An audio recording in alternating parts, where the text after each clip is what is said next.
OnePlus phone দেখলেই রীতিমতো মানুষের ভিতরে এই গ্রিন লাইনের একটা ভয়ভীতি কাজ করে। OnePlus মানেই গ্রিন লাইন, বিষয়টি এরকম হয়ে দাঁড়িয়েছে। রিসেন্টলি OnePlus লঞ্চ করেছে নট সিরিজের N30 AC 5G ফোনটি। OnePlus নামটির সাথে গ্রিন লাইন শব্দটি ঘনিষ্ঠভাবে জড়িত, কিন্তু আমি এখন OnePlus এর যে ফোনটি নিয়ে কথা বলবো এটিতে গ্রিন লাইনের কোনো ভয় নেই, কারণ এই ফোনটি IPS LCD প্যানেলের, আর গ্রিন লাইন আসে অ্যামোলেড ডিসপ্লেতে। সো আমি আজ কথা বলবো বাংলাদেশে অফিসিয়ালি লঞ্চ হওয়া OnePlus এর নট সিরিজের N30 AC ফোনটি নিয়ে। ফোনটির নাম অনেক বড়, এটি আপনাকে আগে মুখস্থ করে নিতে হবে, না হলে কেউ জিজ্ঞাসা করলে বলতে পারবেন না। সে যাই হোক, কথা বলা যাক এবার ফোনটি নিয়ে। কথা বলার জন্য আপনাদের সাথে আছি আমি রিমন আহমেদ, ABC টেক থেকে।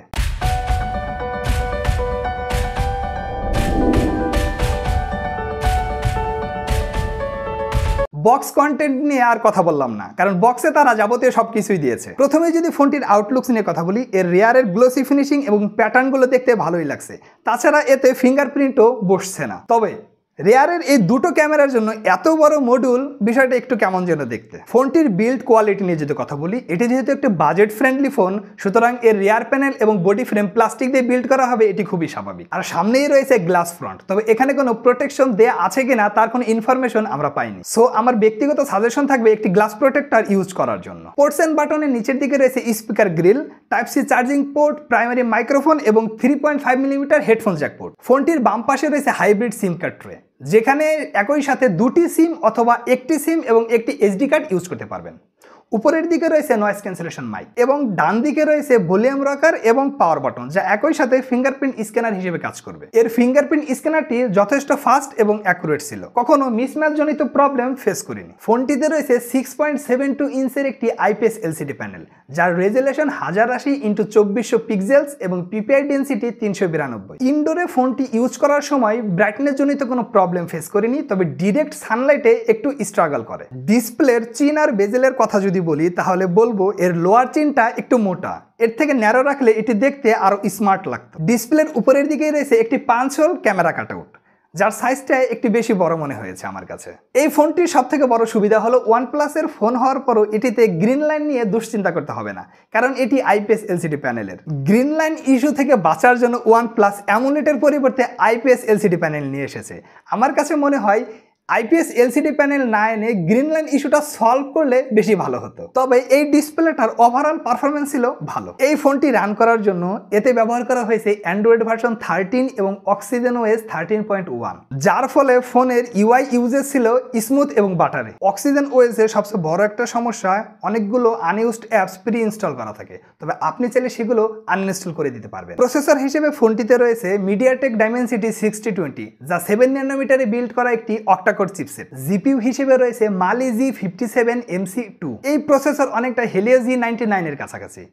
এই ফোনটিতে অ্যাপ ওপেনিং ক্লোজিং এ একটু বেশি সময় নিচ্ছিল এবং ব্যাকগ্রাউন্ডে বেশ কিছু অ্যাপস রেখে কাজ করা যাচ্ছিল না। এর মেইন কারণ হলো এই ফোনটিতে দেওয়া হয়েছে 4GB র্যাম। 2024 সালে এসে 4GB র্যাম একদমই মানানসই না। র্যাম কম হওয়ায় ফোনটি দিয়ে মাল্টিটাস্কিং এ বেশ প্যারা খেতে হয়েছে। ফোনটি দিয়ে PUBG HD হাই ফ্রেম রেটে খেলা যাবে। প্রথম দিকে বেশ স্মুথলি খেলতে পারলেও লং টাইম খেলার ক্ষেত্রে ফ্রেম ড্রপের দেখা পেয়েছে।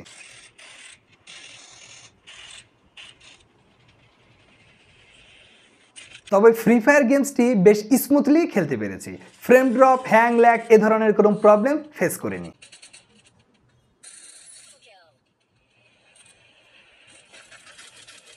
এই ফোনটি দিয়ে আমরা অ্যাসফল্ট 9 গেমসটিও খেলেছি। গেমসটি স্মুথলি খেলতে পারলেও এর গ্রাফিক্সটা স্মুথ ছিল না।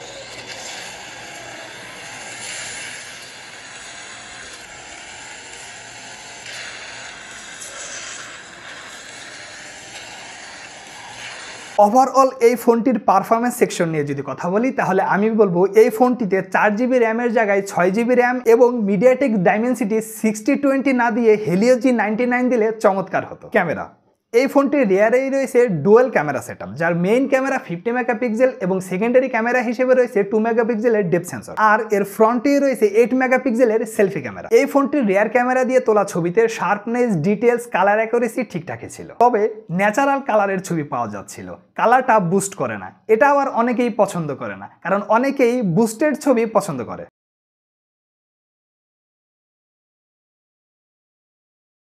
রেয়ার ক্যামেরার পোর্ট্রেট মোড দিয়ে তোলা ছবির পারফরমেন্স ভালো ছিল, এতে ব্লারনেসটা কখনো মিসম্যাচ করে না, ব্লারনেসটা ছিল অ্যাকুরেট।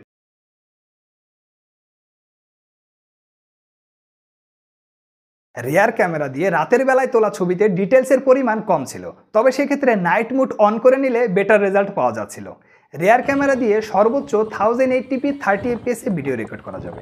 এখানে কোনো ইআইএস না থাকায় ভিডিওতে তেমন স্টেবিলিটি পাবেন না, তবে স্টেডি হাতে যদি শ্যুট করতে পারেন তাহলে এর ভিডিও ফুটেজ কাজে লাগানো যাবে। ফোনটির 8 মেগাপিক্সেলের সেলফি ক্যামেরার পারফরমেন্স ছিল এভারেজ, ভালো আলোতে বেশ ভালো ছবি দিতে পারে। ছবির কালার ডিটেলস সবকিছু ঠিকঠাকই ছিল, তবে রাতের বেলায় সেলফি ক্যামেরা দিয়ে তোলা ছবিতে কালার বুস্ট করে, সেক্ষেত্রে ছবিগুলো দেখতে ভালো লাগছিল। তবে নাইট মুড অন করে ছবি তুললে এর সেলফি ক্যামেরার ছবির পারফরমেন্স ছিল বেশ চমৎকার। সেলফি ক্যামেরার পোর্ট্রেট মুড দিয়ে তোলা ছবির পারফরমেন্স ছিল মোটামুটি ভালো, ব্লারনেসটা অ্যাকুরেট ছিল, মিসম্যাচ করে না। এই ফোনটির সেলফি ক্যামেরা দিয়েও সর্বোচ্চ 1080p 30fps এ ভিডিও রেকর্ড করা যাবে। ফোনটিতে রয়েছে 5000 mAh এর একটি ব্যাটারি, যা দিয়ে অনায়াসে 1.5 দিনের মতো চার্জ ব্যাকআপ পেয়েছি আমরা। এবং এই ফোনটি চার্জ করার জন্য এর বক্সে রয়েছে 33 ওয়াটের সুপারবুক চার্জার, যা দিয়ে ফোনটি ফুল চার্জ করতে সময় লেগেছে 1 ঘন্টা প্লাস। এই ফোনটিতে ইউজ করা হয়েছে super boost dual stereo speaker, যা সর্বোচ্চ 300% পর্যন্ত ভলিউম ইনক্রিজ করতে পারে। এতে করে ফুল ভলিউমে সাউন্ডে কিছুটা ডিস্টরশন লক্ষ্য করেছি, তবে এর লাউডনেস ছিল সত্যিই অনেক, ছোটখাটো একটা স্পিকারের মতো বলা যেতে পারে।